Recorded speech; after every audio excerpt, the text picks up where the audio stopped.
Hello my friends, Tutagamon here. In this video I'm going to benchmark Sniper Elite 3 on a single GTX 1070. As always, this is a digital recording at 60 frames per second, which is done on an external recorder, so what you will see in this video will be pure performance. For this benchmarking video I'm using my old Core i5 2500, which is overclocked to 4.8 GHz.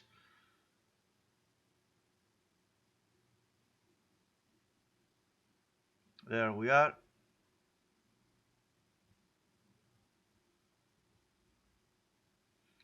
The system has 16 GB of memory and the graphics card is a single GTX 1070 KFA2 EX model. Latest force was installed and it is also overclocked, so it will be boosting at 2 GHz. For this custom gameplay benchmark I'm going to use fraps to gather frame rate data. We will see the result in this file and some analysis at the end of the video. So let me launch the game and let's see how it performs on this system.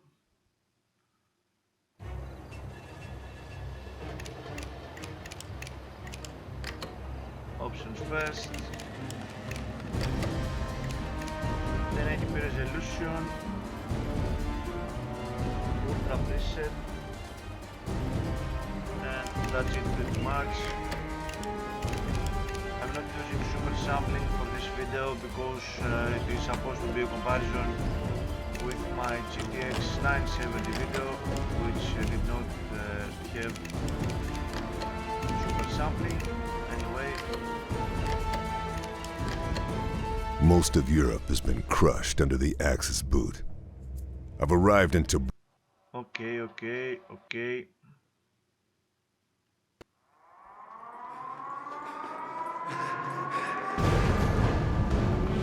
Excellent. So I'm stuck in the benchmark.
Germans are using Nebelwerfers.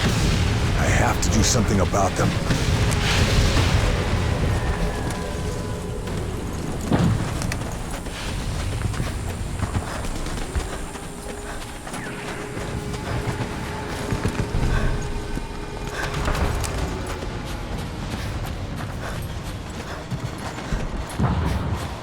They won't hear me approach if I crouch.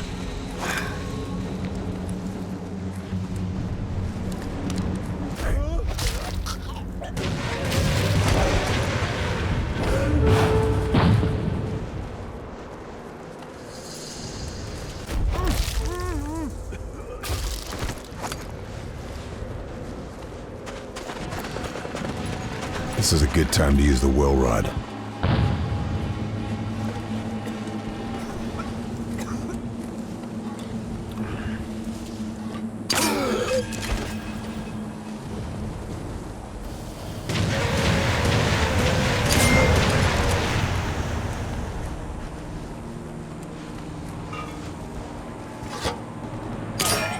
Wir haben ihn in die Enge geführt.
Okay, enough benchmarking data.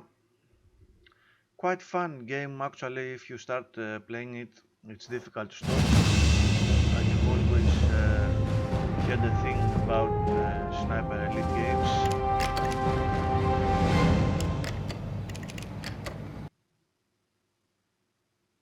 But let's take a look at the interesting stuff.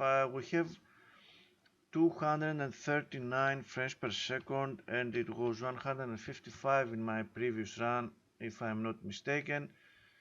So we're looking at 52 performance increase compared to the previous run with the GTX 970. Of course, these are ridiculous frame rates, extremely high. I'm just testing for the sake of testing. So frame rate ridiculously high. The frame times are ridiculously low for 3 frames per second. No CPU limit. The GPU usage seems to be at 99% throughout the run. The CPU usage is not very high on all cores except on CPU number 4, which seems to be doing most of the work. CPU number 3. The rest of them are doing some work as well, but seems to be one main thread. Mostly CPU temps are okay, no problems whatsoever.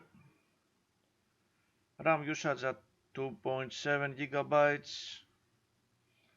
The power of the card around 90%, give or take. GPU temps are okay. I forgot to enable the fan.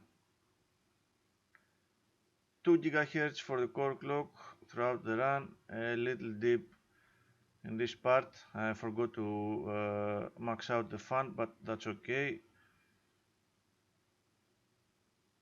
2 gigabytes, 2.1 gigabytes of video RAM usage. And let's see what FLA calculator can show us.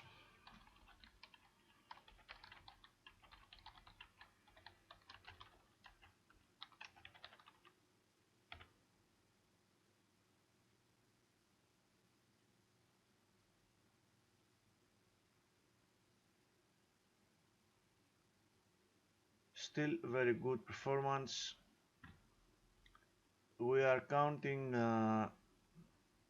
frame times and frame time differences at less than 1 millisecond. It is not even worth mentioning after a point, but benchmarking is fun however you see it. So we have extremely low variability at 0.67 milliseconds, very low stuttering at 0.49 milliseconds, and extremely low average, of course. The comparable frame rate is at 187 frames per second compared to 239. Of course, we do have some ups and downs in the frame rate from scene to scene, but we're talking about extremely high frame rates. Very good frame times chart. Excellent, actually, although we have 5 or 6 frames that got a little delayed. God knows why. You cannot possibly see that while gaming, of course. For 16.7 milliseconds threshold, we can see that only 8 frames were above that threshold. Everything else was way lower. Time spent to beyond curve, extremely good. The percentile is also ridiculous.